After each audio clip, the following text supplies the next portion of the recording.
Hello, I'm Shlomit of the Regavim movement, and I would like to speak to you about a threat no less important than the one from the Gaza Strip.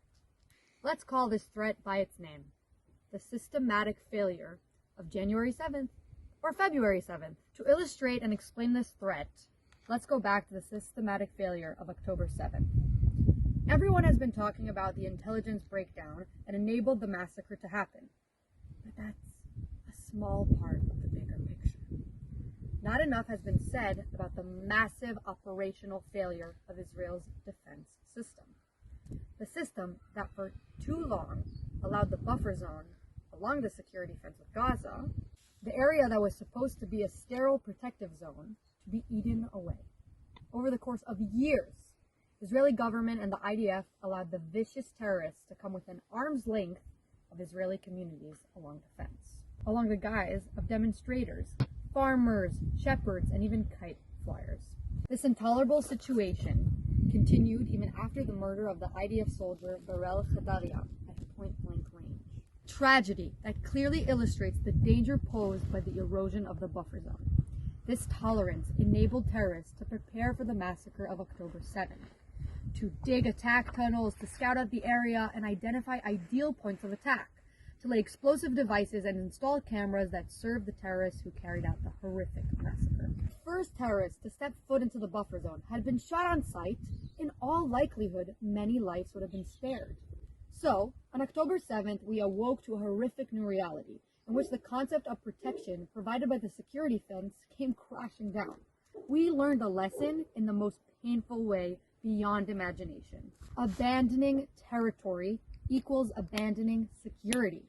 What we saw in Gaza is precisely what we see here, along the semi-line between the Palestinian settlements and the Green Line. I'm standing on the outskirts of Ramadin in the South Hebron region, a 5-minute drive from the Jewish community of Sansana, Karmit, and Meitab, in a cluster of illegal structures built over the last few years by local Palestinian Arabs. The houses around me tell exactly the same story, the story of the ongoing collapse of our security apparatus. The story of complete abandonment of the territory that is supposed to provide a band of security. Right here, only a few dozen meters away, is the security fence, an investment of years of efforts and billions of shekels. There's only 1 kilometer, half a mile, between the Palestinian villages and the Green Line. When Yitzhak Rabin and Shimon Peres brought the Oslo disaster upon us, even they insisted on preserving this buffer zone under full Israeli control, because they understood that abandoning this strip of land means abandoning the Israeli communities along the same line. A few months ago, we noticed a massive surge of construction by the Palestinian Authority in the area that lies between the Palestinian settlements and the Green Line, and we launched an intensive mapping project to investigate. We completed our study recently, and what we found reveals just how bad the situation is. Illegal construction in this area alone currently totals 16,866 illegal structures. All of them in the area under Israeli jurisdiction, Area C. Every one of them is illegal.